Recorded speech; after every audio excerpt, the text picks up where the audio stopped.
here's the question that we have for you. Does there have to be resistance in contrast? This is the most important question that we've ever asked you. Does there have to be resistance in contrast? Because the contrast is the differences in what you're seeing, but the contrast is you hooking a train on the other end of your train and pulling in opposition to tear yourself apart. It's not the things that he's doing right or wrong that are making you happy or not happy. It's your response to them. It's your reaction to them. It's the resistance that you assign yourself that is causing your discord. So now this is good because you're very forthright with this. So what does that mean to you? So that means, in your words, that means, Abraham, then that means that I have to put up with stuff that I really don't want. And you're telling me that it's my problem, that I just need to feel good anyway? Are you? Pretty much. But what you do about the contrast is everything. And most humans in the subject of relationships want to talk about what the other person is going to do in regards to contrast or in regards to resistance, not about what they are going to do. And you can't control what they do, but you can control what you do. So what we're talking about is the difference between flowing energy because you are in alignment and you're feeling the call and reacting to what someone else is doing. Here's the thing. This is a really good way of looking at this. If you've got your train, let's say that it's really loaded down. It's got a really heavy cargo and it's got a lot of powerful engines on it and it's moving really, really strong and fast in that direction. And you tack a little opposing engine on it going the other way. This train is not even going to notice that engine pulling in opposition. One time, Jerry and Esther, with their big Prevost monster bus, towed their car behind it with the brakes on. The bus did not even know it was happening. Made no difference. It just turned that car into a sled and pulled it until the wheels were on fire. When there's enough momentum going this way, your resistance becomes less important, you see. But if you're going this way and this way and this way and this way and this way and this way, then your resistance is a bigger factor in your life experience. So if we were standing in your physical shoes, we would focus upon those delicious positive aspects of which there are so many. And we would not allow ourselves in time, it'll take a little practice, to be a reactor to the things that are bothering you. Mm-hmm. Well, how much longer do I have to do this? Because it's forever. I mean, okay. So with this person, for example, like when your question is, how long do I have to put up with the discomfort? For as long as you've got those vibrational patterns going on within you. For as long as you think that somebody else needs to make the change in order for you to feel better. Right. But isn't that relationship, do you compromise, you know? Maybe you don't want as much of a domesticated relationship as you think you do. I've thought of that. Maybe it's possible to have everything that you both want. So you want this, the other wants this, and let's say it's different. Well, the universe can accommodate both of you completely and you can live happily ever after. But if you're looking over there at what that one wants and you're all bound up about it, or the other one's looking over at you and not liking it and all bound up about it. So who's bound up here? Who has the most angst about what the other one is doing? You or? I think me. Yeah.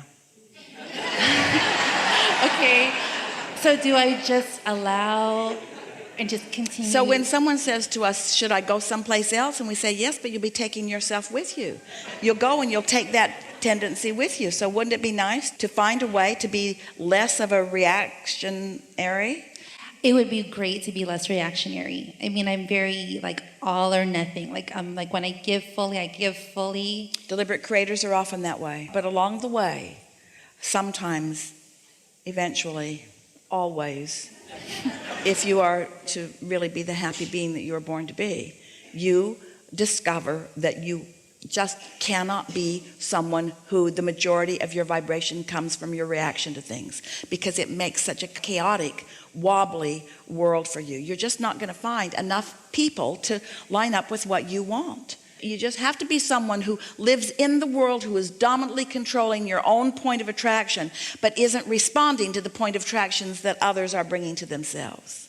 It's a sort of understanding that variety is a good thing, not a bad thing. You see, Let's just back away from you just a little bit into a broader view of mass consciousness, or we're talking about the collective consciousness of humans who are on your planet today. So many, in fact most, have not reconnected with the fullness of who they are, and just for that reason and that reason alone they feel more vulnerable. And then in their vulnerability, they become scrutinizers of what's going on around them. They were having reactions to what's going on around them. So they react to that, and they react to that, and they react to that. It's the conditional life that is not serving you very well. It's like, this condition is wonderful, and so I focus upon it, and it makes me feel good, and I love this condition, but that condition doesn't make me feel good. But since I'm a conditional person, because I've trained myself to be, because when I focus on things that make me feel good, I feel good, and so I've trained myself to be conditional, but now I'm faced with things that don't feel good too. So then I've got all this mixed energy going on, where if you are unconditional, which means it's not these things that you're focusing on first and foremost, it's alignment with source that you're focusing on first and foremost, and you've got that down, now you got a train that's going so fast and that is going to so many beautiful places that it doesn't matter what else you may hook onto it. It is insignificant by comparison with the connection that you've got going on. That's true, because I just, the vulnerability thing, I was thinking like I want a title, and I read all about attachment theory. I'm like, he's avoidant, he has all these problems committing, and I want you to commit and tell the whole world, change your Facebook status so everybody knows we're together, give me some security here. But the very fact that you're asking for security means you're not getting it where you really get it, and you're looking for love in all the wrong places. You're looking for security in all the wrong places. You're looking for it through his behavior, and he's been there before. He knows he cannot jump through enough hoops to make you happy. Not for very long. And so as others have tried to domesticate him, here's the thing.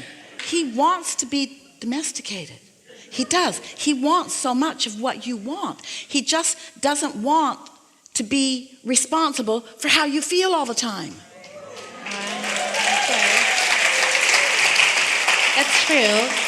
I'm responsible for my feelings. He's responsible. That's a really great thing. But then you hear people saying, well, girl, then you need to get away from him because he's probably doing something bad. But don't listen to other people. Just align with source. Well, they won't come around so much if you don't agree with them. Law of attraction isn't even, but it's always fair. If you've got some of that going on within you, then people with those opinions will be around you expressing those opinions to you all the time. But really, look at the alternative. Do you really want to say to someone, I need your undivided attention? We promise you, if he were to give you undivided attention, after a little while, you'd say, I need my space.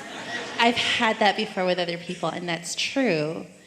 And I think part of it is the more I'm getting better at consciously creating and creating joyous moments, beautiful moments that surprise me, that the universe comes up with such amazing ways to, surprise and delight all the time, that there's also a little bit of fear that comes with that fear of loss. What you want to do is present yourself to the universe at large, and certainly to this person, as someone who is easily connected to source energy and easily and mostly feels good, and who is not dependent upon this one subject for your happiness. Because when you feel insecure and then you're depending upon this one subject for your happiness, what happens is they begin to feel bondage. And so as you present yourself, because that's who you are, as someone who can find joy here and here and here, who takes pleasure in this and this and this and this, and of course that, and even mostly in that, but not only in that. Now you've got this balance going on, and now there's no bondage that is being felt. That's true. That's when we're closest. That's when he feels most. And so that's what you meant. It's sort of a common thing that I want him until he wants me, and then I don't think I want him quite so much. And he wants me until I want him, and then he doesn't. Yeah. So then you get mad, and then he tries to reel you back in. And then in his trying to get you to come back, then you feel better. And we say, how sick is all of that? It's super In other words, none of that is what any of you want. What you want to be is someone who's tuned in, tapped in, turned on, and in love with life, all aspects of life, including that aspect of life. And so it's possible that you're not quite in that stable place, and that's why this relationship and the way it is unfolding is giving you the opportunity to get there. But when you get there, what you're going to accomplish through this is not him learning how to behave so that you feel better. What you're going to accomplish through this is you learning how to connect so that you feel better. So that's the whole point. It's not about the relationship. And then he'll behave.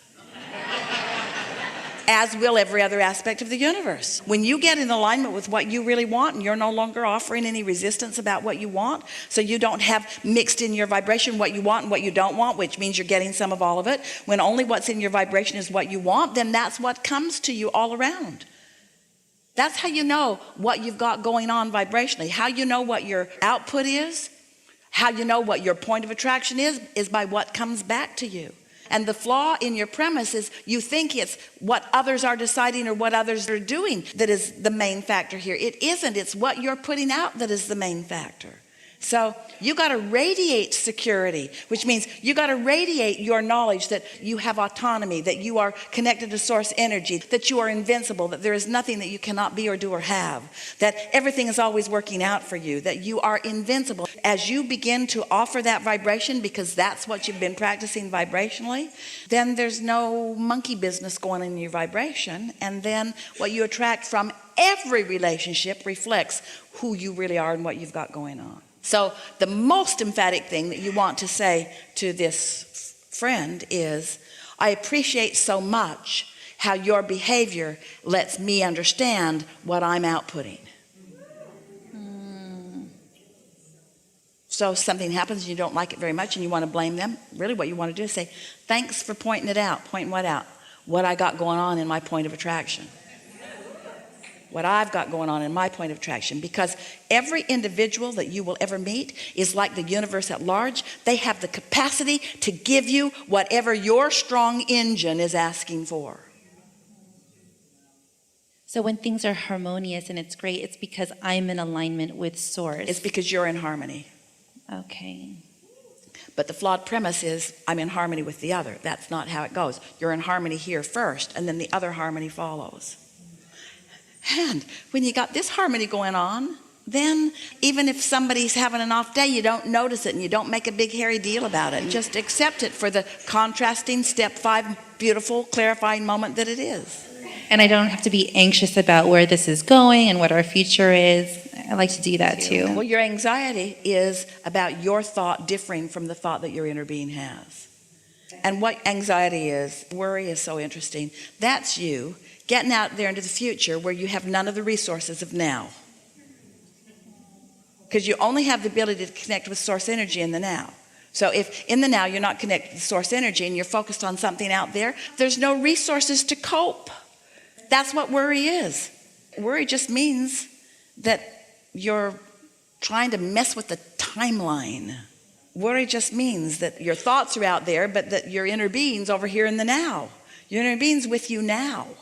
Now, that doesn't mean you can't have thoughts of the future in the now that feel good to you. You certainly can. But, now is so delicious. It's where all of your power is. Okay.